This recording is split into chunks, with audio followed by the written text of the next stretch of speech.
হচ্ছে রেকর্ডিংটা।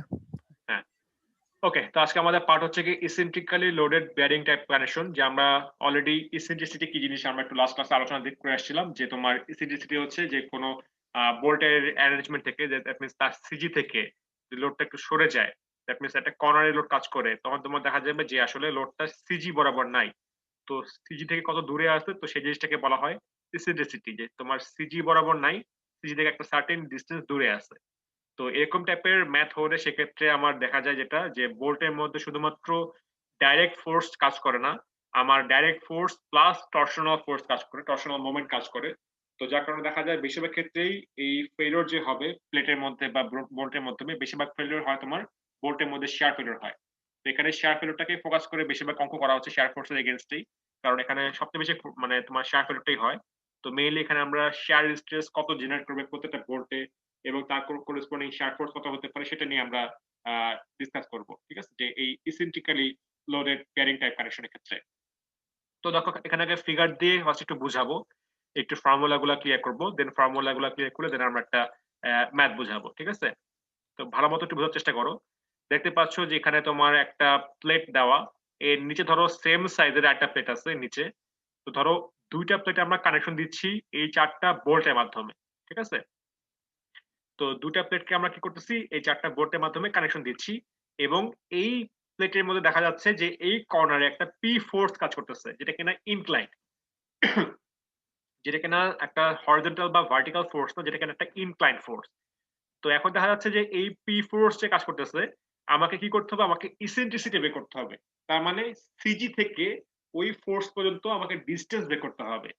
তো এখন ভালো মতো খেয়াল করো যে সিজি, সেন্টার অফ গ্র্যাভিটি, সেটা হতে পারে এই প্লেটের জন্য, যেটা কিনা হয়তো এরকম একটা কোনো পয়েন্ট আসবে, এরকম কোনো একটা পয়েন্ট আসবে।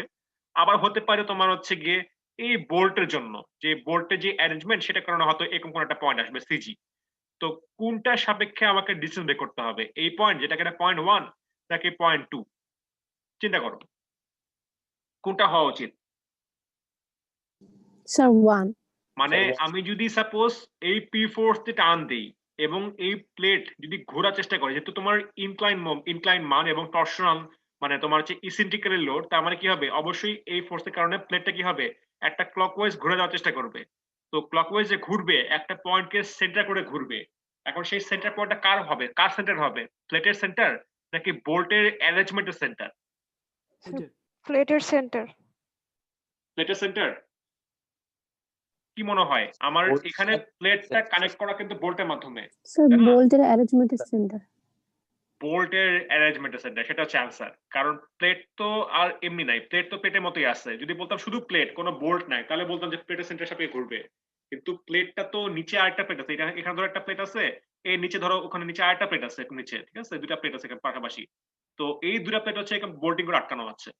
তো মেইনলি আমার বোল্টিং এর যে অ্যারেঞ্জমেন্ট, সেটার যে সিজি এই পয়েন্টটা, এটাকে কেন্দ্র করে কি হবে, আমি যদি ফোর্স টান দিই দিকে, তাহলে কি হবে, এটাকে ক্লকওয়াইজ ঘোরার চেষ্টা করবে। তার মানে আমার যে ইসেন্ট্রিসিটি হবে, ইসেন্ট্রিসিটি সেটা হবে কোন জায়গায়, এরকম দেওয়া আছে, যেটাকে আমি যদি এক্সটেন্ড করি তাহলে কি হবে, এখান থেকে পারপেন্ডিকুলার যে ডিসটেন্স এটা তোমার হচ্ছে ইসেন্ট্রিসিটি, নট দিস ওয়ান। এটা কিন্তু হবে না, ঠিক আছে, কারণ এটা মেইনলি বোল্টের অ্যারেঞ্জমেন্ট, যেহেতু বোল্টের অ্যারেঞ্জমেন্টের সিজি যেহেতু এই জায়গাটায়, এই জন্য এখান থেকে আসলে ইসেন্ট্রিসিটি কিন্তু কাউন্ট হবে, ঠিক আছে। তার মানে বোল্টের যে অ্যারেঞ্জমেন্ট, সেই অ্যারেঞ্জমেন্টের যে সিজি, সেটা সাপেক্ষে আমাকে কি করতে হবে, আমাকে ইসেন্ট্রিসিটি বা ফোর্স গুলা কল্পনা করতে হবে। তো যাই হোক, এই ফিগারটাকে আমরা একটু ভাঙি হবে, যেহেতু এটা ইনক্লাইন ফোর্স, তো আমরা আসলে আমাদের জন্য তো এই ইসেন্ট্রিসিটি, এই মান বের করাটা আমাদের জন্য টাফ হয়ে যাবে। তো যেটা করবো, আমরা কাজটা সিম্পল করার জন্য আমরা এটাকে কম্পোনেন্ট ভাগ করে ফেলবো, যে আমরা একটা ধরলাম যে হরিজন্টাল কম্পোনেন্ট px, আর একটা ধরলাম ভার্টিক্যাল কম্পোনেন্ট যে py। এখন যদি p এর সাপেক্ষে এখানে ভার্টিক্যালে এরকম অ্যাঙ্গেল থাকে থিটা, তাহলে বলো যে py এর ফর্মুলা কি হবে, p cos থিটা নাকি p sin theta? cos theta. এটা হবে p cos theta. Very good. যেখানে অ্যাঙ্গেল সেখানে তোমার কি হবে, cos থিটা হবে, আর অপোজিট দিকে হবে sin থিটা। যদি তো বলতাম যে এখানে থিটা থাকতো তাহলে কি হতো, তাহলে তোমার px হতো p cos থিটা, ঠিক আছে। এখন যেমন এখানে কি হবে, py হবে যে p cos থিটা, আর px হবে p sin থিটা, যেহেতু অ্যাঙ্গেলটা এই জায়গায় আছে। আর যদি বলতাম অ্যাঙ্গেলটা এই জায়গায় এখানে, তাহলে কি হতো, তাহলে তোমার px হতো p cos থিটা, আর py হতো p sin থিটা। তো এই জিনিস তোমরা অলরেডি মেকানিক্সে করে আসছো 1 2 তে, তো তোমরা জিনিসটা জানো। তো এটা আবার একটু রিভিউ করলাম। তো এখন দেখা যাচ্ছে তোমার যে যেহেতু এটা ইসেন্ট্রিক্যালি লোডেড ফোর্স, তার মানে কি হচ্ছে যে প্রত্যেকটা বোল্টের মধ্যে পি ফোর্স তো অ্যাপ্লাই হচ্ছেই, ভালো কথা। তার সাথে একটা কি হচ্ছে এক্সট্রা একটা টর্শনাল মোমেন্ট, এই যে টি, যেটা কিনা এই পয়সাটাকে হচ্ছে এই টর্শনাল মোমেন্ট কাজ করতেছে। এখন মোমেন্টের ফর্মুলা কি? মোমেন্ট আমরা কি জানি বলতো? মোমেন্ট মানে কি? Force Force into, into perpendicular. perpendicular distance. হ্যাঁ very good, force into perpendicular distance. তো যদি আমার ফোর্স তো পি, তাই না? ফোর্স তো তোমার হচ্ছে পি, আর এই পয়েন্ট সাপেক্ষে তোমার কি হচ্ছে আমার পারপেন্ডিকুলার ডিসটেন্স হচ্ছে ই, যেটা এখানে বলা হচ্ছে ইসেন্ট্রিসিটি। তাহলে কি হবে এখানকার টি মোমেন্টটা, টর্শনাল মোমেন্টটা হবে পি ইনটু ই, ঠিক আছে? তার মানে আমার এই বোল্টের মধ্যে শুধুমাত্র যে পি ফোর্স কাজ করতেছে তা না, আমার আগের অঙ্কে যেটা ছিল যে পি ফোর্সটা যেহেতু আমার সেন্টার বরাবর ছিল, দ্যাটস ওয়াই শুধুমাত্র পি ফোর্স ছিল আমার, পি ফোর্স আমরা ইউজ করে কাজ করে আসছিলাম। কিন্তু এইখানকার ম্যাথে ইসেন্ট্রিক্যালি লোডেড বেয়ারিং টাইপ কানেকশনের ক্ষেত্রে পি ফোর্স তো কাজ করতেইছে, এটার সাথে তোমার টি একটা এক্সট্রা টর্শনাল মোমেন্ট কাজ করতেছে। এবং এই ফিগার অনুযায়ী এখানে তোমার কি হচ্ছে এই পি ফোর্স দেওয়ার ফলে এটা ক্লকওয়াইজ ঘোরার চেষ্টা করবে, তাই না? এখন যদি আমি প্লেটটাকে বা বোল্টটাকে ঠিক মতো রাখতে চাই, কি করতে হবে? আমার বোল্টকে এই পি এর এগেইনস্টে লোড দিতে হবে, অ্যাজ ওয়েল অ্যাজ এখানে যে টর্শনাল মোমেন্ট হচ্ছিল ক্লকওয়াইজ, আমাকে এই বোল্টের থ্রুতে অ্যান্টি ক্লকওয়াইজ কি করতে হবে? রেজিস্ট্যান্স দিতে হবে। তাহলে কি হবে? বোল্টটা ছিঁড়বে না এবং প্লেটটাও কি হবে না, নষ্ট হবে না। তো সেটাই আমি দেখাচ্ছি, ভেঙে ভেঙে দেখাচ্ছি। ফার্স্ট দেখাচ্ছি তোমার ডাইরেক্ট লোডটা, যে এই পি এর এগেইনস্টে আমি যে রেজিস্ট্যান্স দিব। তো যেদিকে পি ছিল, যেদিকে পি এর অ্যারো থাকবে কি হবে? আমার বোল্টের জন্য রেজিস্ট্যান্স কি হবে? তার ঠিক অপোজিট দিকে হবে। ঠিক এটা যেদিকে ছিল, এটার অপোজিট দিকে কি হবে? আমার প্রত্যেকটা বোল্ট রেজিস্ট্যান্স দিচ্ছে। তার মানে হলো এটা, সেটা বললাম ডাইরেক্ট লোড পিডি, তাই না? এটা তোমার লোডের এগেইনস্টে বললাম যেটা। আর মোমেন্ট যদি বলি, এখন হচ্ছে ইম্পর্টেন্ট বিষয়, মোমেন্ট যদি বলি, আমরা অলরেডি বুঝলাম যে বোল্টের অ্যারেঞ্জমেন্টের থ্রুতে এই বোল্ট গুলা কি হচ্ছে ওই যে পি ফোর্স ছিল এটা করেসপন্ডিং ক্লকওয়াইজ ঘোরার চেষ্টা করতেছে। তার মানে বোল্ট কি করতে হবে? বোল্টকে আমার অ্যান্টি ক্লকওয়াইজ মোমেন্ট দিতে হবে। তো এই অ্যান্টি ক্লকওয়াইজ যে মোমেন্ট দিব, এই অ্যারো কেমনে আসছে? যেটা করতে হবে যে বোল্টের অ্যারেঞ্জমেন্টে যে সিজি ছিল, এই সিজি থেকে বোল্ট পর্যন্ত আমার একটা ডট লাইন টানতে হবে। দেন এই ডট লাইনের পারপেন্ডিকুলার অ্যারোটা হবে তোমার মোমেন্টের জন্য অ্যারো। এখন সেই অ্যারোটা হতে পারে তোমার, যদি একটু ফিগার রাখি, সেই অ্যারোটা হতে পারে তোমার যে এইদিকে হতে পারে, অথবা তোমার হচ্ছে কি এইদিকে হতে পারে। এখন তোমরাই বলো যে কোন দিকে হলে তোমার বোল্টটা অ্যান্টি ক্লকওয়াইজ রেজিস্ট্যান্স দিবে, এটা Anti-clockwise. নাকি এটা? The left is sir. 1 নাকি 2? 2 The sir. 2. 2, বুঝতেই পারতেছো।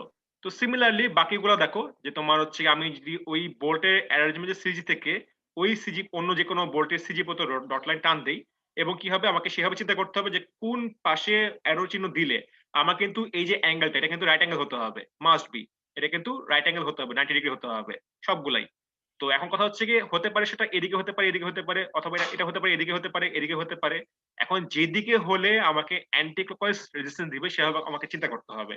তো দেখা যাচ্ছে প্রত্যেকটা বোল্টের জন্য কি হচ্ছে, এভাবে অ্যারো চিহ্ন দিলেই আমার কি হচ্ছে, সেটা অ্যান্টি ক্লকওয়াইজ রেজিস্ট্যান্স দিতে পারবে। এই জিনিসটা কি সব বুঝতে পারলা এই জিনিসটা, এই অ্যারোগুলা? জি স্যার। আচ্ছা, তাহলে এখন যে কথা হচ্ছে যে আমার তো এটা কম্বাইনলি কাজ করতেছিল, আমার ডাইরেক্ট ফোর্স ছিল প্লাস তোমার টর্শনাল এর জন্য যে মোমেন্টটা ছিল। তো দুটা মিলেই তো আসলে কি হচ্ছে প্রত্যেকটা বোল্টে কাজ করতেছে। তাহলে আমরা কম্বাইন করে দিই, তাহলে যোগ করে দিই আমরা। তাহলে কি হচ্ছে যে এই অ্যারো সবগুলো যোগ করে দিলাম, তাহলে কি হচ্ছে কম্বাইনলি ফিগার রাখলে এরকম টাইপের ফিগার আসতেছে জিনিসটা, ঠিক আছে? ডাইরেক্ট লোডের জন্য এরকম ফিগার ছিল, আবার টর্শনের জন্য মোমেন্টে করেসপন্ডিং রেজিস্টিং যে অ্যান্টি ক্লকওয়াইজ মোমেন্ট ছিল সেটা করেসপন্ডিং এরকম ফিগার হচ্ছিল। এখন তোমরা চিন্তা করো, ধরো এখানে 4টা বোল্ট আছে, ধরো বললাম এখানে এ বোল্ট, এখানে বি বোল্ট, এখানে সি বোল্ট, এখানে ডি বোল্ট। এখন তোমরা চিন্তা করো 4টা বোল্টের মধ্যে সবচেয়ে বেশি রেজিস্ট্যান্স কোথায় পড়তেছে, মানে সবচেয়ে বেশি লোড কোথায় অ্যাপ্লাই হচ্ছে, এ বি সি নাকি D? D D sir. D, বুঝতে পারছো? ডি কারণ স্যার। দুটা তোমার একই দিকে আছে, তাই না? এখন দেখো যে এখানে ধরো যদি এমন হয়, সাপোজ ধরো অ্যাঙ্গেল হয়তো ছিল না, এখানে ধরো অ্যাঙ্গেল কত, এখানে অ্যাঙ্গেল কিন্তু 0 ডিগ্রি, তাই না? সবচেয়ে কম অ্যাঙ্গেলে কি হয়, সবচেয়ে বেশি ফোর্স কাজ করে। এখানে অ্যাঙ্গেল 0 ডিগ্রি, এখানে অ্যাঙ্গেল কত? 180 ডিগ্রি। 180 ডিগ্রি, বুঝতে পারতেছো, তাই না? এখানে ধরো সাপোজ বললাম যে হবে একটা কোনো একটা মান হবে, অঙ্ক করার সময় বের হবে কোনো একটা মান হবে। তার মানে যত কম অ্যাঙ্গেল হবে তত কি হবে, তত বেশি ফোর্স কাজ করবে।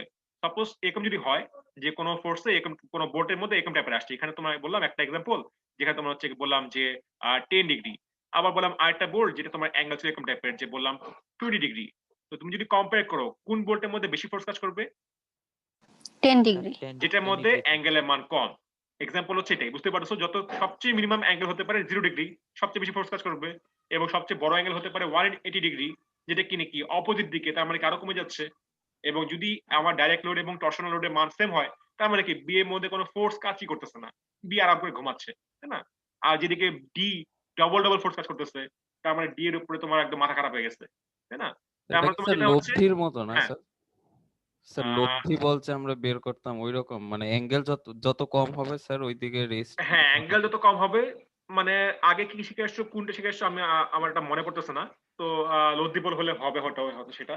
তো যেটা হচ্ছে তোমার যে অ্যাঙ্গেল যত কম হবে সেটার মধ্যে কি হবে, তত তোমার ফোর্স বেশি কাজ করবে। তার মানে এই 4টা বোল্ট যদি কম্পেয়ার করে থাকো, 4টা বোল্টের মধ্যে সবচেয়ে বেশি স্ট্রেস জেনারেট করবে এই বোল্টে, ঠিক আছে? কারণ এটার মধ্যে দুটা ফোর্সই একই দিক কাজ করতেছে এবং অ্যাঙ্গেল ওখানে একদম সবচেয়ে কম, মিনিমাম, ঠিক আছে? তো তোমাকে ওটার করেসপন্ডিং কিন্তু ডিজাইন করতে হবে, কারণ 4টা বোর্ডের মধ্যে কোনো কারণে যদি ছিঁড়ে যায়, সবার আগে ছিঁড়বে এই বোর্ডটা। তো আমাকে এই বোর্ড যদি আমি সেভ করতে পারি, তাহলে অটোমেটিক বাকি 3টা বোর্ড কিন্তু সেভ হয়ে যাবে, ঠিক আছে? তো আমাকে সেভাবে ডিজাইন করতে হবে। তো এখন যেটা করবো আমরা ওই যে বোর্ডের অ্যারেঞ্জমেন্টে যে সিজি ছিল, সেই সিজি থেকে এই বোর্ডের সিজি পর্যন্ত ডিসটেন্স হচ্ছে কি, ধরলাম সাপোজ ডি। তো আমাদের ডি মান তো বের করা ডিফিকাল্ট, এই জন্য আমরা কি করবো, আমরা কাজের সুবিধার জন্য আমরা কম্পোনেন্ট নিয়ে নেবো, যে এক্স কম্পোনেন্ট এবং ওয়াই কম্পোনেন্ট, যে এই সিজি থেকে এই বোল্টের সিজি পর্যন্ত আমার হরিজন্টাল ডিসটেন্স হচ্ছে এক্স, আবার এই সিজি থেকে এই বোল্টের সিজি পর্যন্ত আমার ভার্টিক্যাল ডিসটেন্স হচ্ছে গিয়ে ওয়াই, ঠিক আছে? তো আমরা এক্স এবং ওয়াই ইজিলি বের করতে পারবো, যেখানে আমরা হয়তো এক্স ওয়াই জানলে হয়তো আমরা ডি পিথাগোরাস ইউজ করে বের করতে পারবো, কিন্তু আমাদের কাজের সুবিধার জন্য আমরা এক্স ওয়াই দিয়ে কাজ করবো, ঠিক আছে? তো আমরা এক্স কি জিনিস, তাহলে ওয়াই কি জিনিস, সেটা বোঝা গেল সবার কাছে? মানে এক্স এবং ওয়াই সবাইকে বুঝতে পারলে কোনটা কি জিনিস? যে বোল্টে অ্যারেঞ্জমেন্টের সিজি থেকে এই বোর্ড পর্যন্ত জাস্ট ডিসটেন্সটাই, আর কিছুই না। হরিজন্টাল হলে এক্স, ভার্টিক্যাল হলে ওয়াই। বুঝতে পারলো সবাই? জি স্যার। আচ্ছা, তাহলে যেটা হচ্ছে মনে রাখবা, এই এক্স ওয়াই কিন্তু এই বোল্টে করেসপন্ডিং, মানে যেই বোল্টটা সবচেয়ে ম্যাক্সিমাম স্ট্রেস ক্যারি করবে সেই বোল্টে করেসপন্ডিং। অন্য বোল্ট কিন্তু আমি নেই নাই, কারণ কি, কারণ অন্য বোল্টের মধ্যে ম্যাক্সিমাম স্ট্রেস কাজ করতেছে না। এখানে হয়তো ফিগারের মধ্যে অ্যাকর্ডিং টু দিস ফিগার হয়তো সব বোল্টে এক্স ওয়াই সেম হতো, কিন্তু অন্য ফিগার হলে সেক্ষেত্রে কিন্তু আলাদা হয়ে যেতে পারতো। আপাতত জিনিসটা বুঝো, যে যেই বোল্টের মধ্যে সবচেয়ে ম্যাক্সিমাম স্ট্রেস কাজ করবে সেই বোল্টে করেসপন্ডিং আমাকে কিন্তু এই এক্স ডিসটেন্স এবং ওয়াই ডিসটেন্স বের করতে হবে, ঠিক আছে? আচ্ছা, তাহলে এখন আমরা ফর্মুলাটা বুঝি, যে আমরা ডাইরেক্ট লোডের জন্য ফর্মুলা দেখি এবং টর্শনাল লোডের জন্য ফর্মুলা দেখি। আমাদের বেসিক মোটামুটি বোঝা গেল, এখন আমরা সেটার ফর্মুলা চলে যাই। তাহলে টর্শনাল, যেহেতু টর্শনাল স্ট্রেস এবং শেয়ার স্ট্রেস, এই জন্য আমরা কি করবো, এটাকে আমরা সিম্বলাইজ করবো টাউ দিয়ে, টাউ গ্রিক ওয়ার্ড। তো টাউ ডি, ডাইরেক্ট লোডের জন্য টাউ ডি, যেহেতু শেয়ার, এটা তোমার হচ্ছে কি সবকিছুর মধ্যে শেয়ার কাজ করতেছে, তো এবং টর্শনও ছিল, দ্যাটস ওয়াই আমরা টাউ দিয়ে সিম্বলাইজ করতেছি। তো টাউ ডি তোমার হচ্ছে কি ডাইরেক্ট লোডের জন্য তোমার যে শেয়ার স্ট্রেসটা। তো যেহেতু ডাইরেক্ট লোড, তার মানে ফর্মুলা কি হবে, পি বাই এ। তো এখানে এন হচ্ছে তোমার নাম্বার অফ বোল্ট, যে 4টা বোল্ট, মানে অ্যাকর্ডিং টু দিস ফিগার এখানে 4টা বোল্ট, তার মানে এর মানে হবে এ মানে 4। আর এই বোল্টের ধরো ডায়ামিটার দেওয়া থাকবে, তো ডায়ামিটারের করেসপন্ডিং যেহেতু সার্কুলার, পাই বাই 4 ডিসক্রাইব করলে আমরা এ পেয়ে যাবো। আর পি তো দেওয়াই আছে, পি এর মান কত। তো এটা মেইনলি ডাইরেক্ট ফর্মুলা, মানে সরাসরি বের করতে চাইলে। তা আমরা যেটা করবো, আমরা তো সরাসরি মান বের করাটা আমাদের জন্য একটু ডিফিকাল্ট হয়ে যাবে। এটা হয়তো ইজি হবে, কিন্তু বাকিগুলোর ক্ষেত্রে ডিফিকাল্ট হয়ে যাবে। এই জন্য আমরা কি করবো, এটাকে সুবিধা করার জন্য আমরা কম্পোনেন্ট নিয়ে নেবো, যে আমরা এক্স কম্পোনেন্ট নিয়ে নেবো এবং ওয়াই কম্পোনেন্ট নিয়ে নেবো। যখন আমরা এক্স এ কাজ করবো তখন কি হবে, তখন পি এর জায়গায় হবে পি এক্স, আর ওয়াই কাজ করলে হবে পি এর জায়গায় হবে পি ওয়াই। তো সেটাই করবো, টাউ ডি এক্স যদি বলি, তাহলে কি হবে, এখানে পি ছিল আগে টাউ ডি এর জন্য, এক্স বললে এখানে পি এক্স ইউজ করবো, আবার টাউ ডি ওয়াই বলে সেক্ষেত্রে আমরা পি ওয়াই ইউজ করবো। আর অ্যাকর্ডিং টু দিস ফিগার যদি এরকম অ্যাঙ্গেল হয়, সেক্ষেত্রে পি এক্স এবং পি ওয়াই কেমনে বের করতে হয় সেটা অলরেডি এখানে দেখাই দিচ্ছে এবং ফার্স্ট টাইম কিন্তু আলোচনা করছে এই ব্যাপারে, ঠিক আছে? তাহলে কি হচ্ছে তোমার ফর্মুলা, তোমার tau d x tau d y, যেটা যে force divide by number of bolt into হচ্ছে এরিয়া, সেভাবে করে আমরা সরাসরি টাউ ডিএক্স এবং টাউ ডিওয়াই বের করতে পারবো। এখন আসি আমরা আমাদের ভেজালের ফর্মুলা, যে টর্শনালের জন্য যে শেয়ার স্ট্রেসের ফর্মুলাটা টাউ টি। টাউ টির জন্য কি হচ্ছে, আমাকে ফার্স্টে মোমেন্ট বের করতে হবে। মোমেন্ট কি ছিল, মোমেন্ট ছিল আমার এরকম টাইপের, যে পি ইনটু ই। তো ই এর মান যদি আমরা ডাইরেক্ট জানতে পারি তাহলে তো জানতে পারলাম, আর যদি আমাদের ডাইরেক্ট না জানতে পারি সেক্ষেত্রে আমাকে ওই যে কম্পোনেন্ট ইউজ করে, ধরো কম্পোনেন্ট ইউজ করে আমাকে বের করতে হবে। যেমন সাপোজ ধরো এখানে ধরো যে আমি যদি পি এর সাপেক্ষে সরাসরি ই বের করতে পারতাম, তাহলে তো আমি সরাসরি টি বের করতে পারতাম। আর যদি আমি এই ই না জানি তাহলে কি হবে, আমার এখানে পি এক্স আছে তাহলে আমি কি করব, এই px থেকে কি করব, আমি এখানকার ভার্টিক্যাল ডিসটেন্স আমি জানবো, আবার ধরো py থেকে আমি এখানকার হরিজন্টাল ডিসটেন্স জানবো। তো ওই হরিজন্টাল ডিসটেন্স এবং ভার্টিক্যাল ডিসটেন্স ইউজ করে আমি কিন্তু সরাসরি টি বের করতে পারবো, যেখানে হয়তো আমার ই না জানলেও সমস্যা নাই। ঠিক আছে, সেটা মেনলি ম্যাথ করার সময় বুঝতে পারবো, আপাতত জাস্ট একটু বলে রাখলাম। তো সোজা কথা আমরা এই মানে মোমেন্ট যেটা ফোর্স ইনটু পারপেন্ডিকুলার ডিসটেন্স, সেই বেসিক রুলস অ্যাপ্লাই করে আমরা এই টর্শনাল মোমেন্টটা বের করতে পারবো, যেটা কিনা তোমার টি। ঠিক আছে, তারপর তোমার হচ্ছে ডি। ডি কি ছিল, যে যেই বোল্টে তোমার সর্বোচ্চ স্ট্রেস কাজ করতেছে সেই বোল্টের সেন্টার থেকে টোটাল বোল্টের অ্যারেঞ্জমেন্টের সিজি পর্যন্ত ডিসটেন্স, এটা তোমার হচ্ছে ডি। ঠিক আছে, তো এখানেও সেম জিনিস, এই ডি এর মান কিন্তু বের করা ডিফিকাল্ট। আমরা কি করব, এই ডি টাকে আমরা ডি না রাখে আমরা কি করব, root over x square plus Y square করতে পারি, অথবা আমরা এই টাউ টি X tau D T Y করেও কিন্তু বের করতে পারি। তো এটা আমি পরে আসতেছি, আমি জাস্ট ডি এর ব্যাপারটা বুঝাইলাম। আর এরপর তোমার হচ্ছে জে। যে তোমার হচ্ছে কি পোলার মোমেন্ট অফ ইনার্শিয়া, যেটা তোমরা অলরেডি তোমাদের মেকানিক্সে করে আসছো। তো পোলার মোমেন্ট অফ ইনার্শিয়ার ফর্মুলা যেটা ছিল যে pi R to the power 4 divide by 4 plus A D square, আর তোমার হচ্ছে কি এই বোল্টের রেডিয়াস। তো এখন যেটা দেখা যাচ্ছে যে এইখানকার প্রথম যে ফর্ম পার্টটা, যে pi R to the power 4 by 4, এই মানটা আসলে বলতে গেলে যদি যেহেতু বোল্ট গুলো আসলে মিলিমিটারে, এবং এই মানটা যদি আমি মিটারে কনভার্ট করি তাহলে মানটা অনেক ছোট চলে আসে। তো যার কারণে কি করা হচ্ছে, এই প্রথম পার্টটা ইগনোর করা হচ্ছে। ঠিক আছে, এই প্রথম পার্টটা কি করা হয়, বেশিরভাগ ক্ষেত্রেই ইগনোর করা হয়, কারণ মানটা কিন্তু অনেক ছোট আসে যদি আমি মিলিমিটার থেকে মিটারে কনভার্ট করতে চাই। তো মেইনলি আসলে এই পরের পার্টে নেওয়া হয় এডি স্কয়ার। তো আলটিমেটলি আমার ফর্মুলা যেটা আসবে, যে এই জে এর ফর্মুলাটা, যে এ সামেশন অফ ডি স্কয়ার। এখানে আমি এ কমন নিচ্ছি, কারণ কি, কারণ তোমার হচ্ছে কি আমি যদি ধরে নেই যে আমার চারটা বোল্টের এরিয়া সেম, সেক্ষেত্রে তোমার এখানে এ কমন নেওয়া যাবে। আর যদি তোমার চারটা বোল্টের ডায়ামিটার সেম সেম না হতো, তাহলে কি হতো, যে a1 d1 square plus a2 d2 square plus a3 d3 square plus a4 d4 square এরকম টাইপের আসতো। তো ধরে নিচ্ছি আপাতত অঙ্কটা সিম্পল, চারটা বোল্টের ডায়ামিটার সেম, সেক্ষেত্রে আমার এরিয়াও সেম হবে, এবং চারটা বোল্টের এরিয়া কমন নিলে তো কি হবে, সামেশন অফ ডি স্কয়ার করে যাবে, যেখানে ডি মানে তোমার হচ্ছে কি root over x square plus Y square. ঠিক আছে, তো আমরা সবকিছু বুঝলাম। তো আমরা তো এভাবে বের করবো না, কারণ এটা তোমার ডাইরেক্ট ফর্মুলা, আমরা তো ডাইরেক্ট মান পাচ্ছি না। আমরা কি করবো, এটাকে কম্পোনেন্ট আকারে ভাগ করবো আগের মতো সিম্পল করার জন্য। তাহলে কি হবে তোমার টাউ টি এক্স। ঠিক আছে, টাউ টি এক্স কি হচ্ছে তোমার টি ইন্টু ওয়াই। এখন চিন্তা করে দেখো, যখন আমি এক্স এ কাজ করব তখন কি হবে, তখন আমার মোমেন্ট যেটা হবে, তখন কি হচ্ছে, মোমেন্ট হচ্ছে আমার ওয়াই ডিস্টেন্স, তাই না? যদি আমি পি এক্স নিয়ে কাজ করি তাহলে কি হবে, আমার আসবে ডিস্টেন্সটা কিন্তু ওয়াই ডিস্টেন্স, যদি আমি মোমেন্ট ওভাবে চিন্তা করি। আর যখন আমরা পি ওয়াই কাজ করবো তখন কি হবে, তখন আমার ডিস্টেন্স হবে এক্স ডিস্টেন্স। তার মানে ভাইস ভার্সা, যখন আমি এক্স নিয়ে কাজ করব তখন আমার হবে টি ইন্টু ওয়াই, আর যখন আমি ওয়াই নিয়ে কাজ করবো তখন কি হবে, টি ইন্টু এক্স হবে। এটা কিন্তু কেউ ভুল করো না কিন্তু। তাহলে আমার টাউ টি ফর্মুলা কি আসলো, যে টি, এই যে ফর্মুলা টি, যেহেতু আমরা কম্পোনেন্ট করতেছি এই জন্য এক্স এর জন্য আমরা এখানে ওয়াই নিচ্ছি। আর যে পার্টটা বললাম যে এ ডি স্কয়ার, তাহলে এ তো এ লিখলাম, আর ডি মানে কি, ডি মানে আমরা জানি যে রুট ওভার কি হচ্ছে, যে x square plus Y square. তো এখানে যেহেতু ডি স্কয়ার ছিল, তো এখানে রুটটা কারাগারে চলে গেল, তাহলে summation of x square plus Y square. ঠিক আছে, এটা তোমার টাউ টি এক্স এর formula. Similarly tau t y কি হবে, যে তোমার t into x divide by নিচে পার্ট, তো যেহেতু যে সেম ছিল তো সেম পার্ট থাকলো, যে তোমার এ root over x square plus Y square. তাহলে আমার কি হয়ে গেল, তোমার কম্পোনেন্ট অ্যাজ এ কম্পোনেন্ট অনুযায়ী, মানে সিম্পলিফাই করার জন্য কম্পোনেন্ট ভাগ করছি আমরা। তো কম্পোনেন্ট অনুযায়ী কি হচ্ছে, প্রত্যেকটার জন্যই এক্স এর দিকে আমার ডাইরেক্ট লোডের করেসপন্ডিং স্ট্রেসও আছে, আবার তোমার টর্শনাল স্ট্রেসও আছে, আবার ওয়াই এর দিকে তোমার কি আছে, ডাইরেক্ট স্ট্রেসও আছে, আবার কি আছে তোমার টর্শনাল স্ট্রেসও আছে, তাই না? তো আসলে আমার তো এক্স এবং ওয়াই না, আমার তো জিনিসটা ইনক্লাইন, তাই না? আমার তো ইনক্লাইন স্ট্রেস বের করতে হবে। তো আমরা পিথাগোরাস যে কি করতে পারি, যে এক্স এর মান সবগুলো যোগ করব এবং ওয়াই আমার সবগুলো যোগ করবো, দেন আমরা স্কোয়ার করে এই যে এরকম টাইপের যে পার্টটা ছিল এরকম করে আমরা মেইনলি ওই যে ইনক্লাইন স্ট্রেসটা বের করবো। তো সেটা কেমন হবে, কিছুই না, যে এক্স এর সবগুলো মান যোগ করে স্কোয়ার করব, আবার ওয়াই এর সবগুলো মান যোগ করে আমরা স্কোয়ার করব, করে রুট করে দিলে আমার কি আসবে, ইনক্লাইন যে স্ট্রেসটা, টর্শনাল যে স্ট্রেসটা, শেয়ার স্ট্রেস, সেই মানটা আমরা বের করে ফেলতে পারবো। সবাইকে বুঝতে পারলো কথাটা কি বললাম? জি স্যার। আচ্ছা, যাই হোক সমস্যা নেই, তোমরা ভিডিওটা দেখিও, আর পরবর্তীতে কোনো প্রবলেম হলে আমাকে ফোন দিও, কোনো সমস্যা নাই। তো আমার আপাতত ফর্মুলাটা মোটামুটি বুঝলাম। এখন আমরা কি করব, আমরা এই ফর্মুলাটা ইউজ করে একটা ম্যাথ দেখি, একটাই ম্যাথ দেখবো আজকে আমরা। তো ম্যাথটা কি বলা, যে determine the maximum shear stress in the following figure, diameter of rivets are 25 millimetre.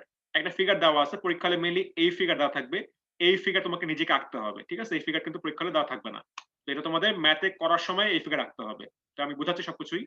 যে আমার এরকম টাইপের একটা অ্যারেঞ্জমেন্ট দেওয়া আছে, দেখতে পাচ্ছ যে এখানে তোমার হচ্ছে গিয়ে নিচে একটা প্লেট ছিল এবং এই যে প্লেটটা ট্রাপিজিয়াম যে প্লেটটা এটা উপরে আছে, কারণ এখানে ডট লাইন দেওয়া আছে, বুঝতে পারতেছো। তো এই দুটা প্লেটকে কি করা হচ্ছে, এই চারটা বোর্ডের অ্যারেঞ্জমেন্টে এখানে লাগানো হচ্ছে, মানে এই প্লেট এবং এই প্লেটের জয়েন্ট অনলি এই চারটা বোর্ডের মাধ্যমে। এখন বলা হচ্ছে যে তোমার এখানে একটা, যে এইখান থেকে তোমার এই মানে বোল্ট গুলা বা রিবেট গুলা সেন্টার থেকে 300 মিলিমিটার দূরে একটা যে কোনো জায়গায় তোমার কি হচ্ছে, এখানে একটা 30 ডিগ্রি অ্যাঙ্গেলে একটা 50 কিলোমিটার ফোর্স কাজ করতেছে। তো কাজ করলে তোমাকে বলা হচ্ছে যে এখানে চারটা বোল্টের মধ্যে কোন বোল্টে এবং সেই বোল্টের মধ্যে কত ম্যাক্সিমাম টরশনাল স্ট্রেসটা কাজ করবে সেটা আমাকে চাওয়া হচ্ছে। তাহলে অঙ্কটা কি জিনিস দেওয়া এবং কি চাওয়া হচ্ছে সেটা বুঝতে পারলো সবাই? জি স্যার। অঙ্কটা বুঝতে পারলো। আচ্ছা, তাহলে আমরা এখন অঙ্কটা আগাই। এখন ফার্স্ট কোয়েশ্চেন যেটা, যে ফার্স্ট কোয়েশ্চেন হচ্ছে গিয়ে যে এই যে আমার এটা ইনক্লাইন যে একটা ফোর্স, তো এটার কারণে অবশ্যই একটা টরশন কাজ করবে, যেটার কারণে তোমার মোমেন্ট, টরশনাল মোমেন্ট কাজ করবে। এখন সেই মোমেন্টটা কোন পয়েন্টকে কেন্দ্র করে ঘুরবে, সেটা কিনা নিচের প্লেটে কেন্দ্র করে এই পয়েন্টটা, নাকি উপরে ট্রাপিজিয়াম প্লেটের কেন্দ্রে এই পয়েন্টটা, নাকি তোমার বোল্টের অ্যারেঞ্জমেন্টে করেসপন্ডিং এই পয়েন্টটা, কোন পয়েন্টকে কেন্দ্র করে ঘুরবে? করসপন্ডিং যেটা স্যার 150 মিলিমিটার দূরে। এইটা ঠিক আছে। তার মানে তোমার হচ্ছে গিয়ে যে বোল্টের করেসপন্ডিং, যে বোল্টের যে অ্যারেঞ্জমেন্ট, এটার সিজি যে জায়গায় কাজ করবে, সেই সিজিতেই কি হবে, আমার এই পয়েন্টকে কেন্দ্র করে কি হবে, টরশনাল মোমেন্টটা কাজ করবে। এখন আমাকে বলো যে এই যে সিজি, এটা অ্যাকচুয়ালি কোন জায়গায় কাজ করবে, এটা কি বের করা যাবে নাকি বের করা যাবে না? স্যার বের করা যাবে স্যার 150 মিলিমিটার স্যার। 150 কেমন হইলো, মানে কিসের সাপেক্ষে 150? স্যার এখানে তো তিনটা মানে চারটার ভিতর তো 100 করে স্যার, মানে ডিসটেন্স, এর জন্য মানে সোজা বলছি। কথা এটা মাঝখানে কাজ করবে, এটাই এখানে জি কাজ করবে কি, মাঝখানে তোমার হচ্ছে, এটা তোমার হচ্ছে 50 মিলিমিটার, ঠিক আছে।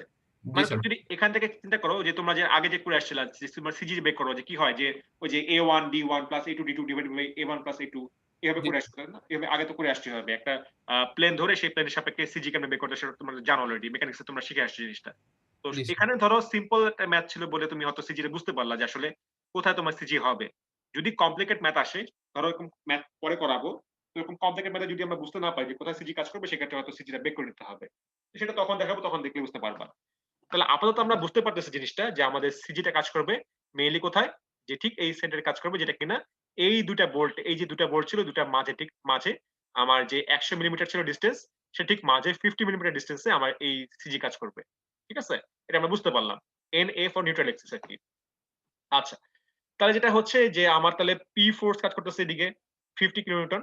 তাহলে আমরা কি করলাম, ওই যে তোমার কম্পোনেন্ট ভাগ করলাম পি এক্স এবং পি ওয়াই, যে পি যেহেতু আমার অ্যাঙ্গেলটা ছিল এই ওয়াই সাপেক্ষে, তার মানে কি হচ্ছে, তোমার পি ওয়াই হবে যে 50 কস থিটা, আর তোমার পি এক্স হবে 50 সাইন থিটা। ঠিক আছে, এখন দেখো যেটা আমি বলতে যাচ্ছিলাম, যে এইটার প্যারালালি আমার কাজ করবে ডাইরেক্ট ফোর্স, যেটা কিনা ছিল এই দিকগুলা। ঠিক আছে, ভালো মতো জিনিসটা বুঝো, এখন খুব ইম্পর্টেন্ট একটা টার্ম বলতেছি, যে এখানে তোমার হচ্ছে গিয়ে এই যে ফোর্সটা, এটা তোমার হচ্ছে ডাইরেক্ট ফোর্স, এই যে অ্যারোটা যেটা দেখালাম, এটা তোমার হচ্ছে ডাইরেক্ট ফোর্স, অ্যারোটা এটা তোমার ডাইরেক্ট ফোর্স, এবং এটা তোমার ডাইরেক্ট ফোর্স। এখন নেক্সট কাজ হচ্ছে গিয়ে আমার, যে তোমার টরশনটা, টরশনাল যে তোমার মোমেন্টটা হচ্ছে। তো দেখতে পাচ্ছ যে এই পয়েন্টকে কেন্দ্র করে যদি আমি এখানে এই ফোর্স দেই, তাহলে সেটা ক্লকওয়াইজ ঘোরার চেষ্টা করবে। তাহলে আমাকে কি করতে হবে, বোল্টকে আমাকে অ্যান্টি ক্লকওয়াইজ মুভমেন্ট দিতে হবে। তাহলে কি করতে হবে, যে এই সিজি থেকে প্রত্যেকটা বোর্ডের সিজি পর্যন্ত আমাকে ডট লাইন টানতে হবে। ডট লাইন টানলাম।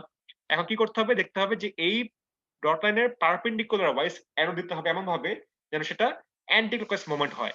এখন প্রথম বোল্টে আসি। প্রথম বোল্টের জন্য কি হচ্ছে, যে ডট লাইনের পারপেন্ডিকুলার হতে পারে এইদিকে, আর হতে পারে তোমার হচ্ছে গিয়ে, ধরো আমি সবুজ কালার দেখাই, হতে পারে তোমার ডান দিকে অথবা হতে পারে বাম দিকে। কোন দিকে হবে, কোন দিকে হলে সেটা অ্যান্টি ক্লকওয়াইজ মুভমেন্ট হবে?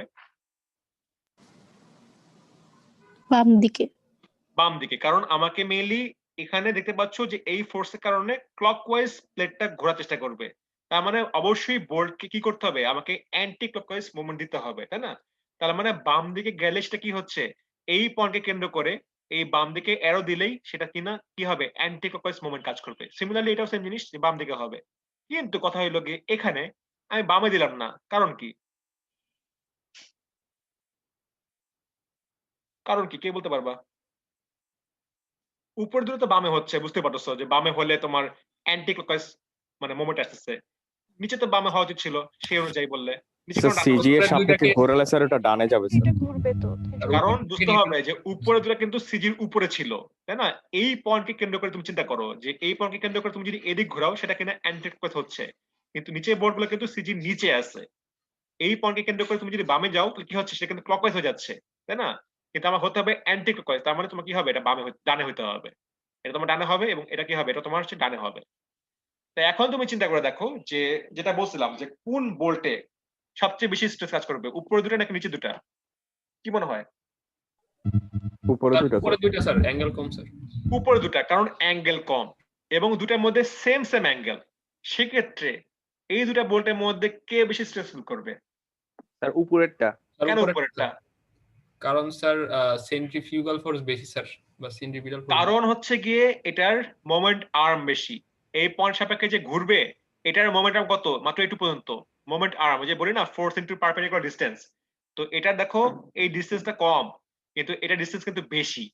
তার মানে এটার মধ্যে কিন্তু কি হবে, বেশি স্ট্রেস জেনারেট হবে। তার মানে সবচেয়ে ক্রিটিক্যাল হচ্ছে এই বোল্টটাই, এবং এটাকে কেন্দ্র করে আমাকে কি করতে হবে, আমাকে এক্স এবং ওয়াই বের করতে হবে। সবাইকে বুঝতে পারলা? জি স্যার।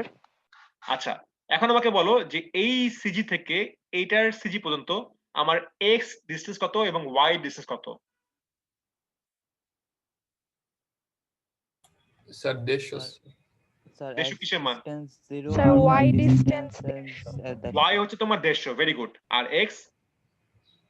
0 স্যার। এক্স হচ্ছে 0, ভেরি গুড। তো এটাই হচ্ছে মেইন জিনিস যে আমার যেই বোল্টটা ক্রিটিক্যাল সেই বোল্টটা ফার্স্টে বুঝতে হবে, এবং সেই বোল্টটা বুঝতে পারলে আমার প্রথম কাজ হচ্ছে গিয়ে ওই বোল্টের করেসপন্ডিং বোল্টের অ্যারেঞ্জমেন্টের সিজি পর্যন্ত দেখতে হবে যে এক্স এর মান কত এবং ওয়াই এর মান কত। তো যাই হোক, আমরা বুঝতে পারলাম যে আমার এক্স এর মান হচ্ছে কি 0, যেহেতু আমার একই লাইনে আছে, এবং ওয়াই এর মান হচ্ছে 150।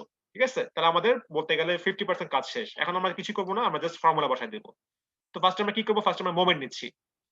তো যেহেতু আমরা কি জানি না, আমরা জানি না যে এই পয়েন্ট থেকে এই পর্যন্ত যে ওই যে ই যেটা পারপেন্ডিকুলার ডিসটেন্স, ওই ই এর মান আমরা জানি না। তো আমরা কি করবো, আমরা ওই জন্য কম্পোনেন্ট ভাগ করে নিচ্ছি, কম্পোনেন্ট সাপেক্ষে আমরা মানটা বের করবো। তো দেখো এখন যে আমরা যদি পি ওয়াই বলি, দ্যাট মিন্স পি এক্স যদি বলি, এই যে এই ফোর্সটা হরিজন্টাল যেটা, এইটার সাপেক্ষে এই যে পয়েন্টটা, এই ডিসটেন্স কত বের করা যাবে? মানে এই বোল্ট, মানে এই যে বোল্টটা ছিল, এই বোল্টের লাইনে কিন্তু এই ফোর্সটা আছে, এই যে এই পয়েন্টটি একই লাইনে কিন্তু এটা। তাহলে আমাকে বলো যে আমি যদি বলি 25, তাই না, ফোর্স, এখন মোমেন্ট বললে ডিসটেন্স কত হবে? ডিসটেন্সটা স্যার 50 স্যার। 50, কারণ এই যে 50 দেওয়াই আছে। তো দেখো যে এই পয়েন্ট সাপেক্ষে যদি এরকম ফোর্স বলি, সেটা কি দিচ্ছে, সেটা আমার অ্যান্টি ক্লকওয়াইজ মোমেন্ট দিচ্ছে, তাই না? পি এক্স যদি চিন্তা করি, আর পি ওয়াই যদি চিন্তা করি, সেটা কিনা এরকম টাইপের 43.3 আসছে আমার মানটা। তো পি ওয়াই এর জন্য মোমেন্ট আর্ম কি হবে, যে তোমার ডিসটেন্স দেখো দেওয়াই আছে, যে এটা সিজি থেকে এই সিজি পর্যন্ত ডিসটেন্স 300, এটা কোশ্চেনে দেওয়াই ছিল। তাহলে এখন আমাকে বলো যে এটা ক্লকওয়াইজ হচ্ছে এবং এটা হচ্ছে তোমার অ্যান্টি ক্লকওয়াইজ, তাহলে কোনটা বড়, ক্লকওয়াইজ বড় না অ্যান্টি ক্লকওয়াইজ বড়? Sir anti clockwise, sorry sir, clockwise বড় স্যার। ক্লকওয়াইজ এর মানটা কিন্তু বড় হচ্ছে, তাই না? তো যেটা করব, আমরা টি যখন বের করব, আমরা বড় মানটা আগে লিখবো, বড় মানটা আমরা পজিটিভ আকারে লিখবো, এবং ছোট মানটা আমরা কি করব, নেগেটিভ আকারে লিখবো। ঠিক আছে, জাস্ট আলটিমেটলি আমার ধরো এই যে আমার তো আসলে মেইনলি আমার বের করা উচিত ছিল এরকম টাইপের, বের করা দরকার ছিল আমার যে ওই যে টি ইজ ইকুয়াল টু কি ছিল, আমার দরকার ছিল পি ইনটু ই। আমরা সরাসরি বের করতে পারতাম, কিন্তু আমরা তো জানি না যে ই এর মান কত, এটা তো ইনক্লাইন ছিল, আমরা তো ই বের করতে পারতেছি না। দ্যাটস আমরা কি করতেছি, আমরা px এবং py আকারে বের করতেছি, এবং সেটা করেসপন্ডিং আমরা ডিসিশন নিচ্ছি আসলে যে সেটা ক্লকওয়াইজ হবে না অ্যান্টি ক্লকওয়াইজ হবে। তো এখন আমাকে সেটা চিন্তা করতে হবে যে আলটিমেটলি তোমার যে মানটা বড়, সেই মানটা কাজ করার ফলে বড় মানটা আসলে কোন দিকে ঘুরতেছে, সেটা অনুযায়ী ডিসিশন নিতে হবে যে আসলে আমার পুরো অ্যারেঞ্জমেন্টটা ক্লকওয়াইজ ঘুরতেছে নাকি তোমার অ্যান্টি ক্লকওয়াইজ ঘুরতেছে। তো দেখতে পাচ্ছ তোমার বড় মানটা ছিল ক্লকওয়াইজ বরাবর, তার মানে কি হচ্ছে আলটিমেটলি আমার টি যে টর্শনাল মোমেন্টটা ক্লকওয়াইজ ঘুরতেছে, তার মানে আমাকে বোল্টকে কি করতে হবে, আমাকে অ্যান্টি ক্লকওয়াইজ রেজিস্ট্যান্স দিতে হবে। ঠিক আছে, তাহলে আমি টি বেক করলাম যে 43.3 ইনটু 300 মাইনাস তোমার হচ্ছে 25 ইনটু এই ডিসটেন্স তোমার হচ্ছে 50। আমি টর্শনাল যে মোমেন্টটা বেক করলাম, যে এখানে পি এর মান ছিল কিলোনিউটনে আর ডিসটেন্স ছিল আমার মিলিমিটারে, তাহলে বেক করে রাখলাম যে মান কাজ করে বেক করলে মানটা আসবে যে 11740 কিলোনিউটন মিলিমিটার। ঠিক আছে, আমি জাস্ট টর্শন মানটা বেক করে রাখলাম। তারপরে কিছুই না, আমি ডাইরেক্ট লোডের জন্য যে আগের মতো ফর্মুলা ইউজ করি, টাউ ডিএক্স এবং টাউ ডিওয়াই। তো যেটা ছিল টাউ ডিএক্স ফর্মুলা ছিল px বাই na, n তোমার নাম্বার অফ বোল্ট, চারটা বোল্ট, তার মানে তোমার নাম্বার অফ বোল্ট 4, আর a ফর হচ্ছে কি ওই বোল্ট বা রিবিটের এরিয়া, যে আমার ডায়ামিটার দেওয়া ছিল 25 মিলিমিটার, তাহলে আমার কি হচ্ছে পাই বাই 4 ডি স্কয়ার করলে এরিয়া বের হয়ে যাবে। তাহলে সেই অনুযায়ী পিএক্স তো আমি জানি 25 কিলোনিউটন। তো এটা ছিল তোমার কিলোনিউটনে, আমি কি করলাম এটাকে 1000 দিয়ে গুণ করে আমি নিউটনে নিয়ে গেলাম। তাহলে আলটিমেটলি আমার ফর্মুলা আসলো যে ফর্মুলা না আমার এখানে মানটা আসলো যে 12.73। এখানে তোমার ইউনিট হবে নিউটন পার মিলিমিটার স্কয়ার। তো কেউ চাইলে নিউটন পার মিলিমিটার স্কয়ার লিখতে পারো, অথবা কেউ চাইলে মেগাপ্যাসকেল লিখতে পারো, একই কথা, ঠিক আছে? কারণ উপরে তোমার নিউটন, নিচে তোমার হচ্ছে মিলিমিটার স্কয়ার, সো নিউটন পার মিলিমিটার স্কয়ার লেখা আর মেগাপ্যাসকেল লেখা একই কথা। তো টাউ ডিএক্স আমার চলে আসলো, আবার সিমিলারলি টাউ ডিওয়াই আমার চলে আসলো। পিওয়াই আমরা জানি, এখানে তোমার মান ছিল পিওয়াই মানটা, সেটা বসা দিলে আমার পিওয়াই চলে টাউ ডিওয়াই চলে আসবে, সেটা মান পেয়ে গেলাম। তো এটা কাজ করা ইজি। ঝামেলা হচ্ছে মেইনলি টাউ টিএক্স এবং টাউ টিওয়াই কাজ করা। সেটা কি ছিল, আমার ফর্মুলা ছিল এরকম টাইপের যে টি, যখন আমরা টাউ টি এক্স লিখবো তখন কিন্তু হবে ওয়াই ডিস্টেন্স, আবার যখন তোমার টাউ টি ওয়াই লিখবো তখন কিন্তু হবে এক্স ডিস্টেন্স। এবং মাথায় রাখবা এই যে এক্স এবং ওয়াই, এটা কিনা কোনটা হবে, যে সর্বোচ্চ স্ট্রেস কাজ করবে যে ভোল্টে, সেই ভোল্টে করেসপন্ডিং ডিস্টেন্স, ঠিক আছে? এটা কিন্তু বুঝতে হবে। নিচে তোমার ছিল কি summation of x square plus Y square, তার মানে কি সবগুলা ভোল্টে এক্স এবং ওয়াই ডিস্টেন্সের মান চাওয়া হচ্ছে, কিন্তু উপরে তো তোমার যেই এক্স এবং ওয়াই দেওয়া, এখানে যে এক্স এবং ওয়াই দেওয়া, সেটা তোমার কি হবে, সেটা তোমার হবে সেই ভোল্টের, যেই ভোল্টের মধ্যে ম্যাক্সিমাম স্ট্রেস জেনারেট হচ্ছে সেই ভোল্টের, ঠিক আছে? আচ্ছা, তাহলে আমরা অলরেডি এখানে ফিগার থেকে বুঝতে পারলাম যে আমাদের সবচেয়ে বেশি স্ট্রেস জেনারেট করবে উপরের ভোল্টটা, তো সেটা করেসপন্ডিং ওয়াই আমরা জানি। তাহলে আমরা টাউ টি এক্স যখন করবো তখন হবে ওয়াই ডিস্টেন্স, তাহলে কি হচ্ছে টি এর মান তো আমরা এখানে বসাইছিলাম যে 11740 কিলোনিউটন মিলিমিটার। তো এখানে যেহেতু কিলো ছিল, এর আমরা কি করলাম, 10⁻³ দিয়ে গুণ করে আমরা সেটাকে নিউটন মিলিমিটার নিয়ে গেছি। আর ওয়াই এর ডিস্টেন্স তো তোমার ছিল, আমরা জানি যেটা, যে তোমরা বলছিলা যে এখান থেকে শুরু করলে এই তোমার কি হবে, যে এই 50 আর 100 150 হবে, সেখান থেকে আমরা ওয়াই পেয়ে গেলাম 150। নিচে তোমার হচ্ছে এ স্কোয়ার, যে 4টা ভোল্টের যেহেতু সেম ডায়ামিটার, সেম এরিয়া আসবে, তাহলে পাই বাই 4 ডিসকাস করলে আমরা এরিয়া পেয়ে যাচ্ছি। আর summation of X square plus Y square, তার মানে 4টা ভোল্টেরই আমার এক্স বের করতে হবে, 4টা ভোল্টেরই ওয়াই বের করতে হবে। তা এখন আমাকে বলো 4টা ভোল্টেরই কোনো এক্স এর মান আছে? না স্যার, No, sir. কোনো এক্স এর মান নাই, তার মানে এক্স সবগুলো 0। Very good. এখন বলো এই ভোল্টের ওয়াই এর মান কত? 50. 50। গুড। এই ভোল্টের ওয়াই এর মান কত? 150. গুড। এই ভোল্টের ওয়াই এর মান কত? 50 মাইনাস আর এই ভোল্টের 150. 150। মানটা শুধু মানটা মাইনাস দরকার নেই, মান শুধু মান দেওয়া দরকার। সেই ভোল্টের মান মানে সিজি থেকে ওই ভোল্ট পর্যন্ত ডিসটেন্সটা কি দেখতে পাচ্ছ, তার মানে তোমার দুইটা ভোল্টের ওয়াই এর মান 50 এবং দুইটা ভোল্টের ওয়াই এর মান 150, এবং সবগুলা ভোল্টেরই কোনো এক্স এর মান ছিল না। তাহলে আমরা ইউজ করি, তাহলে কি করলাম, সামেশন অফ এক্স স্কয়ার যেটা ছিল সেটা তো কোনো এক্স এর মান নাই, এই জন্য আমি 0 লিখলাম। প্লাস কি ছিল, ওয়াই এর আমার কি ছিল, দুইটা ভোল্ট ছিল 50, এই জন্য ওয়াই স্কয়ার যেটা ছিল তোমার দুইটা ভোল্ট 50 স্কয়ার লিখলাম, আবার দুইটা ভোল্ট ছিল তোমার 150 স্কয়ার, ঠিক আছে? তো সেটা লিখলাম, সেটা লিখে সব ক্যালকুলেশন করে আমার আলটিমেটলি একই জিনিসই আসবে, যে তোমার উপরে দেখো উপরে আমার ছিল কি, উপরে আমার ছিল হচ্ছে কি নিউটন মিলিমিটার ছিল, ইনটু তোমার হচ্ছে কি এখানে তোমার একটা মিলিমিটার গুণ হচ্ছে, আর নিচে তোমার হচ্ছে কি আবার এখানে দেখো কি ছিল, যে এরিয়া ছিল মিলিমিটার স্কয়ার, এবং এখানে তোমার এক্স স্কয়ার, তার মানে কি আবার একটা মিলিমিটার স্কয়ার। তো কাটাকাটি করলে আলটিমেটলি কি আসবে, তোমার নিউটন পার মিলিমিটার স্কয়ারই আসবে। তো ওই নিউটন পার মিলিমিটার স্কয়ার লেখা আর মেগাপ্যাসকেল লেখা একই কথা। তো কাজ করে আমার টোটালি মান আসছে যে 71.75 মেগাপ্যাসকেল। তো এটা একটা মান গেল। যখন আমি টাউ টি ওয়াই করতে গেলাম তখন আমি কোনো কাজ না করে সরাসরি 0 লিখলাম, কারণ কি X Next এর এর মান value 0 বলতে। এক্স এর মান 0, কোন মান 0, যেটার মধ্যে ম্যাক্সিমাম স্ট্রেস ছিল উপরে ভোল্টটা, সেটার কোনো এক্স এর মান নাই। তার মানে আমি যদি ফর্মুলা লিখতেও চাইতাম তাহলে কি লিখতাম, যে এখানে টি তো টি সেম থাকবে, ইনটু কি হবে 0 হবে, ডিভাইড বাই এখানে এ summation of x square plus Y square, এই হুবহু সেমই আসবে। তো 0 তে গুণ করা, তুমি যে কোনো মানকে 0 তে গুণ করলে 0ই হবে। তো এই জন্য আমি পুরো কোনো কাজ না করে আমি সরাসরি লিখলাম, এখানে 0 মেগাপ্যাসকেল লিখলাম। তাহলে আমার কি হয়ে গেল, টাউ টি ওয়াইও বের হয়ে গেল যে 0 মেগাপ্যাসকেল। তাহলে দেখো 4টা মান কিন্তু বের হয়ে গেছে। 4টার এটা মেইনলি কম্পোনেন্টের মান, মানে তোমার ওই যে তোমার আমরা যদি কম্পোনেন্ট ভাগ করি যে এক্স এবং ওয়াই দিকে, সেটা করেসপন্ডিং বের হয়ে গেছে, তাই না? আমার তো আসলে কি এই পি ফোর্স তো ইনক্লাইন ছিল, তাহলে কি করতে হবে, আমাকে ইনক্লাইন স্ট্রেসটা বের করতে হবে। তাহলে সেটা বের করি। তাহলে ওই যে ফর্মুলা ছিল আমার, যে ওই যে পিথাগোরাসের মতো ফর্মুলা, যে এক্স এর দিকে স্কয়ার প্লাস ওয়াই দিকে স্কয়ার রুট করলে আমার কি হবে, ইনক্লাইন মানটা বের হয়ে যাবে। তো সেটাই করলাম, যে এক্স এর ডাইরেক্ট তোমার স্ট্রেসটা আর এক্স এর তোমার টরশনাল স্ট্রেস যোগ করে স্কয়ার করলাম, আবার ওয়াই এর ডাইরেক্ট স্ট্রেস, ওয়াই এর টরশনাল স্ট্রেস যোগ করে স্কয়ার করলাম, দেন পুরোটাকে আমি কি করলাম, রুট করে দিলাম।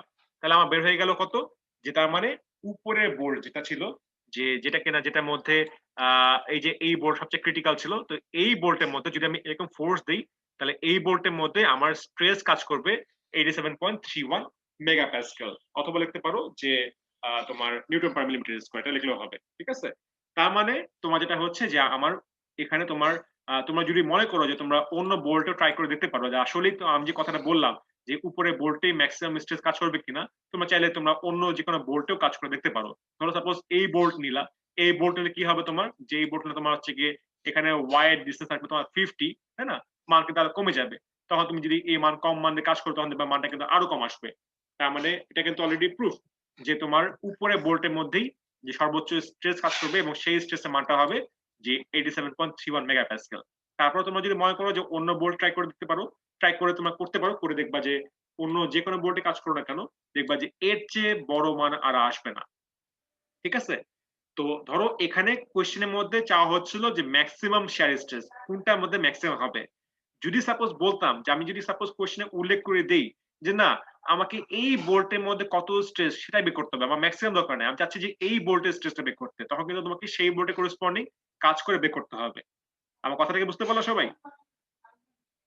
জি স্যার। তো এটা মাথায় রাখবা।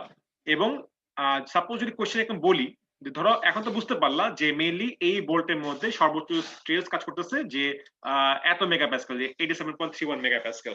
এখন ধরো আমি হয়তো কোশ্চেনটা এইভাবে দিলাম যে তোমার যে আমি যখন ফ্যাক্টরি থেকে এই যে রিবেট কিনছিলাম, রিবেট বা বোল্ট যেটা বলি না কেন, আমি যে রিবেট কিনছিলাম এই রিবেট সর্বোচ্চ 80 মেগাপ্যাসকেল পর্যন্ত সে রেজিস্ট করতে পারবে, 80 বেশি হয়ে গেলে সে হয়তো ছিঁড়ে যাবে। তাহলে আমাকে বলো যে এখানে যে তোমার কাজ করলো 87, এটা কি সেফ নাকি আনসেফ? Unsafe sir. আনসেফ, বুঝতে পারছো? তার মানে তোমাকে তোমাকে কমেন্ট করতে হবে যেটা আনসেফ, কারণ এটা ক্যাপাসিটি আসলে ছিল 80 পর্যন্ত, কিন্তু এখানে তোমার স্ট্রেস কাজ করতেছে 87, তার মানে এটা আনসেফ, এটা ছিঁড়ে যাবে, এটা তোমার টরশনাল শেয়ারের কারণে এটা ছিঁড়ে যাবে। সাপোজ এইভাবে বললাম যে তোমার যে এটা ক্যাপাসিটি সাপোজ বললাম যে 90 মেগাপ্যাসকেল, 90, তাহলে এখন বলো এটা সেফ নাকি আনসেফ? Safe sir. তখন সেটা সেফ হচ্ছে। তাহলে বুঝতে পারলা যে তোমার টরশনাল শেয়ার স্ট্রেসের অঙ্ক কেমন হতে পারে, এবং সেক্ষেত্রে অঙ্কে যদি চেঞ্জ দিই সেই চেঞ্জগুলো কি হতে পারে। স্যার যদি ধরো, উত্তর আসে হ্যাঁ। সেই ক্ষেত্রে স্যার এটা সেফ নাকি আনসেফ দিব স্যার? হ্যাঁ, তখন জাস্ট সেফ অথবা আনসেফ দিবা। জাস্ট আমি যদি বলি সাপোজ অ্যাডিকুয়েসি চেক, যে তোমার ক্যাপাসিটি দেওয়া আছে, এখন তুমি বেক করে দেখলা যেটা কি সেফ নাকি আনসেফ, তখন জাস্ট কমেন্ট করবা যদি যে ইকুয়াল তোমার আসে তখন কি বলবো? স্যার ইকুয়াল ধর। ইকুয়াল হলো সেফ, আচ্ছা। ইকুয়াল হলো সেফ। ঠিক আছে, কারণ তোমার মান তো সেম, তোমার ক্যাপাসিটি যা এখানে সেম কাজ করতেছে, তাই না, তো তোমার তখনও সেফ। কিন্তু ইকুয়াল কখনো দেওয়া হয় না, কারণ তোমার হচ্ছে বাই চান্স কোন কারণে যদি একটু বেশি স্ট্রেস কাজ করতেই পারে, অনেক সময় দেখা গেল তোমার যে ভূমিকম্প হচ্ছে বা বাতাস হচ্ছে, এটার কারণে কি হয় অনেক সময় এক্সট্রা ল্যাটারাল লোড কাজ করতেছে, তখন যার কারণে একটু হলে বেশি স্ট্রেস কাজ করবে, তাই না, বা তোমার হচ্ছে কি অন্যভাবে কোনোভাবে যদি তোমার ফোর্সটা এখানে বেশি জেনারেট হয়ে যায়, বা তোমার হয়তো এনিহাউ মানে কোনো কারণে যদি ওর থেকে একটু যদি বেশি স্ট্রেস জেনারেট হয় বা বেশি ফোর্স কাজ করে, তখন দেখা যাবে এটা ছিঁড়ে যাবে। এই জন্য কখনো সেম ধরে ডিজাইন করা হয় না, অবশ্যই কিছুটা মানে ফ্যাক্টর সেফটি রেখে ডিজাইন করতে হয়। ঠিক আছে, তো তোমার এখানে ধরো তোমার 90 হলো, তুমি দেখলা 90, তার মানে এখন আপাতত এটা সেফ, কিন্তু কোনো কারণে যদি এখানে 50 জায়গায় 50.1 কিলোনিউটন ফোর্স কাজ করে, তখন কিন্তু এটা ছেড়ে যাবে, তখন এটা কিন্তু কি হয়ে যাবে, এটা ছেড়ে যাবে বা এটার মধ্যে ক্র্যাক দেখা যাবে এবং আলটিমেটলি এটা পরে হয়তো অন্য লোডে ছেড়ে যাবে। এই জন্য সেফ কখনো রাখা হয় না। তো যাই হোক, এখানে আপাতত অঙ্কটা সিম্পল এবং তোমার 4টা বোল্টের কিন্তু একই ডায়ামিটার ছিল। যদি এমন হতো যে 4টা বোল্টের ডায়ামিটার সেম না, বা 4টা বোল্ট একই লাইন বরাবর না, হয়তো তোমার ছড়াছিটা ভাবে আছে, তখন কিন্তু অঙ্কটা অন্যরকম হয়ে যেত। ঠিক আছে, তো এরকম টাইপের অঙ্ক পরে করাবো, তো পরে ওরকম অঙ্ক প্র্যাকটিস করলে বুঝতে পারবা। স্যার তো একটা মেইনলি, কোশ্চেন ছিল, হ্যাঁ বলো। 50 কিলোনিউটন যে ফোর্সটা কাজ করছে এটা তো এখন মানে যেই ডিরেকশনে আছে হ্যাঁ, এই ডিরেকশনে না থেকে যদি ভার্টিক্যালি উপরের দিকে কাজ করতো তাহলে কিরকম হতো স্যার? ধরো সাপোজ তুমি যেটা বলতে চাইলা যে তোমার 50 কিলোনিউটনটা এরকম না হয়ে বললা তুমি যে সাপোজ আমি লাল দিয়ে দেখাই, ভার্টিক্যালি একদম উপরের দিকে। হ্যাঁ ধরো এরকম বললাই তো, এরকম, তাই তো নাকি? জি স্যার, একদম সোজা উপরে। একদম সোজা উপরে জি। দেখে, হ্যাঁ আমার হয়তো ফিগারটা একটু বেঁকা হয়ে গেছে, ধরো এরকম একদম আবার বেঁকা হয়ে গেল, একদম এক্স্যাক্টলি এরকম টাইপের। তার মানে কি হচ্ছে, জি সেটা স্যার। অ্যান্টি ক্লকওয়াইজ মুভমেন্ট দিচ্ছে। তার মানে ফার্স্টে কি হবে, এই 4টা বোল্ট যদি আমি চিন্তা করি, সাপোজ একটা বোল্ট আমি বলি, তাহলে বুঝতে পারবা তাহলে কি হচ্ছে, এটা কি হবে, ডাইরেক্ট লোড হবে এদিক বরাবর ডাইরেক্ট লোডটা, তাই তো নাকি? তারপর তোমার যেটা হচ্ছে যে জি স্যার। তুমি যে ডট লাইন টানলো এবং কি হচ্ছে, এটা যেহেতু অ্যান্টি ক্লকওয়াইজ মুভমেন্ট হচ্ছে, তার মানে কি করতে হবে, এটাকে রেজিস্ট করতে হবে ক্লকওয়াইজ। তার মানে তোমার এখানে তোমার আসবে যে মোমেন্টের জন্য এরর আসবে এরকম টাইপের। তো বাকি বোর্ডগুলো কি আসবে? এটাও তোমার সেম আসবে, এরকম টাইপের আসবে। তারপর তোমার এটা কি হবে? এরকম টাইপের আসবে যে এটা তোমার হচ্ছে গিয়ে এইভাবে আসবে এবং এটা তোমার আসবে যে এরকম টাইপের। এই। ঠিক আছে? তুমি এখন দেখতে পাচ্ছ যে তোমার যে এইটার অ্যারো অ্যাঙ্গেল যা, এটার অ্যাঙ্গেলও কি হুবহু সেম। তার মানে বুঝতে পারছো যে either this one or this one, এই দুটার মধ্যে যেকোনো একটার মধ্যে তোমার হচ্ছে কি ম্যাক্সিমাম স্ট্রেস কাজ করবে। কারণ দুটার অ্যাঙ্গেলও সেম এবং ডিসটেন্সও সেম। তো যেকোনো একটা কাজ করলেই হইলো। স্যার তখন কি যেকোনো একটার জন্য দেখাবো? যেকোনো একটার জন্য দেখাবা। কারণ এটা কাজ করা যার কথা, এটা কাজ করে একই কথা। কারণ দুটার মধ্যে একই স্ট্রেস জেনারেট করবে। স্যার তখন কি ইকুয়েশনের মধ্যে কোনো ইনটু 2 দিতে হবে, মানে না, যে না, না, কোনো কেন কোনো 2 একটা দিবা? জায়গায় তুমি তো তোমাকে কাজ করতে হবে কি? একটা স্ট্রেস সর্বোচ্চ কত ছিল? আচ্ছা তুমি তো 4 টার জন্য বের করবে না। তুমি দেখবা যে তোমাকে সেভ করতে হবে কোনটা, সবচেয়ে ক্রিটিক্যাল কোনটা, সবচেয়ে উইক, সবচেয়ে আগে ছিড়বে কোনটা, সেটাকে তোমাকে সেভ করতে হবে।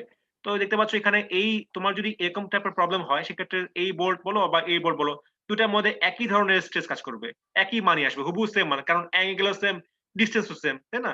তো তোমার যেকোনো একটাতে কাজ করলেই হলো। জি স্যার। আচ্ছা ঠিক আছে? তাহলে সবাই জি বুঝতে স্যার। পারলা যে অঙ্কগুলা এই মানে এই ধরনের অঙ্কগুলা একটু কিন্তু কমপ্লিকেটেড। মানে আগে ধরো অঙ্কগুলা কিন্তু মোটামুটি সিম্পল ছিল, কিন্তু এটা ধরো একটা সিম্পল প্রবলেম দেখালাম, এরকম কিন্তু আরো অনেক প্রবলেম হতে পারে, যে কোনো ধরনের প্রবলেম হতে পারে, সেটা কিন্তু পরে তোমাদের মানে আস্তে আস্তে স্টেপ বাই স্টেপ তোমাদের কঠিন অঙ্কে প্রবেশ করবে আর কি। আপাতত আমি হয়তো সিম্পল অঙ্কটা দেখালাম, এটাও কিন্তু আসলে এত সিম্পল বললাম, বাট সিম্পল কিন্তু না, একটু কিন্তু কমপ্লিকেটেড। তো যাই হোক, তোমরা সবাই প্র্যাকটিস করো, তোমাদের ভিডিও তো থাকবে, অ্যাজ ওয়েল তোমাদের এটার পিডিএফটা দিয়ে দিব। তোমাদের আগে যে পিডিএফ দেওয়া ছিল সেটাকে জাস্ট আমি এডিট করে এটার মধ্যে অ্যাড করে দিব। ঠিক আছে? আগে যে পিডিএফ ছিল সেটা মেইনলি আগে অল্প অঙ্ক ছিল, কিন্তু প্রত্যেক উইকে কিন্তু আমি এটা আবার নতুন করে এডিট করতেছি, এবং দেখবো এখানে কিন্তু আরো অঙ্ক অ্যাড হবে। ঠিক আছে? তখন কিন্তু আবারও সেটা এডিট করব, নতুন করে কিন্তু পোস্ট দিচ্ছি না।